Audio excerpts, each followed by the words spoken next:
Sarah had always been fascinated by her grandfather's old car, an old and forgotten relic that sat in the garage for years. She would often sneak into the garage just to gaze at it, wondering about the stories it held. One day, she worked up the courage to ask her grandfather about it. He told her that it was a 1957 Chevy Bel Air, a classic car from a bygone era. It had been his pride and joy back in the day, but after a terrible accident, he had to put it away, for good. Sarah couldn't stop thinking about the car, and soon she became obsessed with restoring it. She spent every spare moment in the garage, tinkering with the engine, fixing the dented bodywork, and polishing the chrome. One night, while she was working on the car, Sarah heard a strange noise coming from the garage door. She turned around to see a shadowy figure lurking outside. Her heart raced with fear as the figure stepped closer, revealing a familiar face. It was her grandfather.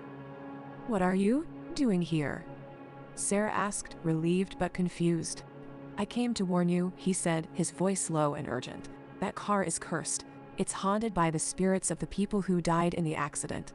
Sarah scoffed at the idea, dismissing it as an old man's superstition. But as she turned back to the car, something caught her eye. In the reflection of the chrome, she saw the ghostly figures of three people, their faces twisted in agony. She gasped in horror and stumbled back, falling to the ground. As she lay there, trembling with fear, Sarah realized that her grandfather had been right all along. The car was cursed, and she had unwittingly awakened its dark powers. The news was unexpected and sent shivers down her spine. Sarah knew she had to act fast if she wanted to survive. She raced out of the garage, vowing never to return again. The old car remained in the garage, a foreboding presence that no one dared to touch.